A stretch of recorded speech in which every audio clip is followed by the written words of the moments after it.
If you're a single Christian woman praying for marriage, or you're a single mother trying to rebuild after heartbreak, I need you to hear me. Love alone is not enough. Because if you give love from a place of wounds instead of wholeness, that love will twist itself into something toxic. It will look like codependency. It will look like silence. It will look like constantly shrinking yourself just to keep the peace. But here's the good news. When you heal, when you align your faith, your values, your vision, that's when relationships stop feeling like warfare and starts feeling like worship. If it's your first time here, hi, my name is Kate Benson. I'm a Christian life mindset and mental health coach with over 20 years of experience in mental wellness. So stay with me because over the next few minutes, I'm going to show you why love won't fix it and what actually will, and how you can build the kind of relationship your children will thank you for. Now, let's talk about alignment, because this is where so many women, both single and married, get it wrong. The scripture says in 2 Corinthians 6:14, do not be unequally yoked with an unbeliever, for what partnership has righteousness with lawlessness, or what fellowship has light with darkness? Now, most people hear that and think it's only about faith. But alignment goes deeper. Alignment is about faith, yes, but also about values, about vision, about lifestyle, about purpose. Because if you're pulling in one direction and he's pulling in another, guess what? You're both exhausted and neither of you is moving forward. Here's the thing, love without alignment will eventually turn into pain. If your faith isn't aligned, you will argue over the foundation of your family. If your finances aren't aligned, you live in constant tension. One saving, the other spending, one building, the other tearing down. If your values aren't aligned, you parent in conflict, not unity. If your purpose isn't aligned, you will feel unseen, misunderstood, and unsupported. And this is why love is not enough. Because love might bring you together, but alignment is what will keep you together. Without alignment, marriage feels like warfare. There's constant this tugging and pulling. But with alignment, marriage feels like worship. It's beautiful, it's aligned, it's synchronized. I once spoke with a woman who told me, I knew before I married him that we weren't aligned, but I thought love would be enough. She thought if she loved him harder, prayed harder, and sacrificed more, things would change. But years later, she found herself bitter, lonely in her own home, carrying all the weight while he lived his own way. She said to me, the hardest part isn't what I endured, it's that my kids grew up thinking this was normal. And now I see them repeating my story. That's the consequence of wrong alignment. But let me show you the other side. When you wait, when you heal, when you refuse to settle, and you align with the person God has for you, it's a different story. Faith is shared, you're praying together, not fighting about church. Finances are unified, you're building wealth, not living in stress.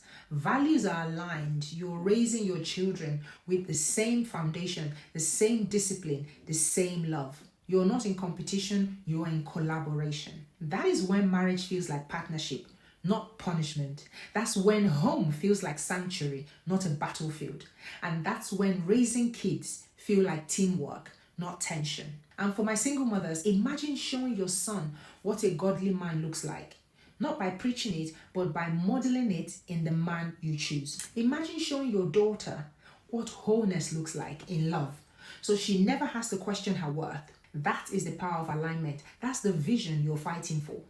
Let's talk about what happens when you enter into a wrongly aligned marriage or partnership, because I need you to feel the weight of this. Not to scare you, but to prepare you. When you marry without alignment, when you say yes out of loneliness, fear, pressure, instead of clarity and healing, the consequences don't stop with you. The cost shows up emotionally, spiritually, financially, and generationally. And I know some of you already feel this because you're living it right now. But for others who are on the edge of a decision, let's start with the emotional cost. When you are in a misaligned relationship, you feel more lonely with a person than you did without them.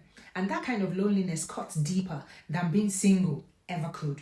You find yourself walking on eggshells, shrinking your voice, silencing your needs. You begin to second guess yourself, to wonder if you are the problem. You lose your laughter, you lose your rest, you lose the lightness God designed relationship to carry. Here's the spiritual cost. Marriage is supposed to sharpen you spiritually. It's supposed to be two people, drawing closer to God together. But if you marry someone who doesn't share your faith or who doesn't respect your walk with God, you find yourself fighting spiritual battles you were never meant to fight. Instead of iron sharpening iron, it feels like sandpaper wearing you down. Your prayer life suffers, your worship feels strained because you are going in different directions. Amos 3:3 says, "Can two walk together except they be agreed?" The answer is no. You can't build a godly home with someone who refuses to walk in the same direction spiritually. And for the single mothers, this is especially important because the man you bring into your home doesn't just influence you, he influences your children's view of God. And that is not something you can afford to gamble with. Now, let's talk about the financial cost. Money fights are one of the leading causes of divorce. And when you marry someone who doesn't share your values with money, you're signing up for years of stress. Imagine you're saving for a home, but he's blowing money on things you don't agree with. Imagine you're tithing faithfully, but he mocks you for it. Imagine you're planning for the future, but he's stuck in instant gratification. That's not just inconvenient, that is destructive, because money is more than currency. Money is stewardship, and misaligned stewardship means misaligned priorities. Proverbs 13:22 says, "A good person leaves an inheritance for their children's children." You can't build legacy wealth with someone who's tearing down everything you're building. And then, maybe the heaviest of all, the generational cost. Your children inherit the environment you create. If they grow up watching you endure toxicity, they will think that's what love is. If they see you silenced, they will think their voice doesn't matter.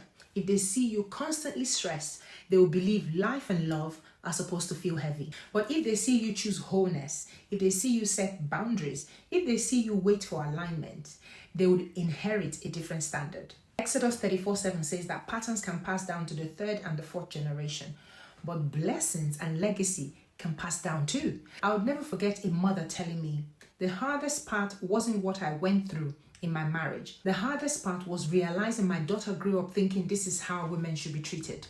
That broke me, because it's true, your children will repeat what you don't heal. So hear me, the cost of wrong alignment is not just your heartbreak, it's your children's inheritance. And that's why this matters so much. This is bigger than you. This is about generations. Okay, so we've talked about the weight, the pain, and the consequences of wrong alignment. But I don't want to leave you there, because the truth is, when you choose wholeness first, when you heal, when you wait for alignment instead of settling, the benefits are beyond anything culture or compromise could ever offer you. See, toxic love drains you, but aligned love builds you. Toxic love steals peace. Aligned love multiplies joy. Toxic love silences you. Aligned love amplifies you. And I want to paint a picture for you right now of what's possible when you do the work inside first and allow God to align you with the right person. Wholeness is attractive, not just physically but spiritually and emotionally. When you heal, when you know who you are in Christ, when you set boundaries, when you've invested in your growth, you stop attracting projects and you start attracting partners. You stop drawing in people who need you to fix them, and you start drawing in people who want to build with you. Because here's the truth. You can't give what you don't have. You can't sustain what you haven't built within. If you want love that's whole, you have to become whole yourself. And when two whole people come together, it's powerful, because you're not using each other to feel emptiness. You're overflowing into each other. That is amazing. You're sharpening each other. You're multiplying strength. Let me show you what this looks like practically. First, let's talk about the faith alignment. You're not arguing about church, prayer, or values. You're worshiping together, raising your children in the word, holding each other accountable. Imagine starting your mornings not in conflict, but in prayer. That's amazing. Next is the financial alignment. Instead of fighting over money, you're building wealth together. You're stewarding resources, tithing with joy, and planning for legacy. No more living in survival mode. You're building a future. Next is value alignment, discipline, and respect. You both agree on what matters. You're not in constant conflict about raising kids. You are unified. That unity creates peace in your home. And the fourth is purpose alignment. You're not dragging each other in opposite direction. You're running toward the same vision, whether it's ministry, business, or family. You're partners in destiny. The next is emotional safety. This is huge. Aligned love means you feel safe. Safe to speak, safe to rest, safe to dream, and your home becomes a sanctuary, not a battlefield. That's when marriage feels light. even in hard season. That's when raising children feels like a blessing, not a burden. That's when life feels abundant, not draining. I want you to really picture this. Imagine a home filled with laughter. Imagine a marriage where both of you carry the weight together, where you celebrate wins and face storms side by side. Imagine raising children who see mom respected, cherished, and honored. So your daughter knows what to expect and your son knows how to lead with love. Imagine planning your future without fear because your finances are aligned and your faith is firm. Imagine intimacy that's safe, joyful, and lasting because it's built on trust, not on fixing wounds. That's not a fantasy. That's what God designed. Psalm 128, 3-4 says, your wife will be like a fruitful vine within your house. Your children will be like olive shoots around your table. Yes, this will be the blessing for the man who fears the Lord. That is the picture of alignment, fruitfulness, blessing, and legacy. And listen, this is possible for you, but it starts with healing. It starts with wholeness. It starts with investing in yourself before you invest in someone else. So now you've seen both sides, the weight of wrong alignment and the beauty of aligned love. And the question is, how do you actually get there?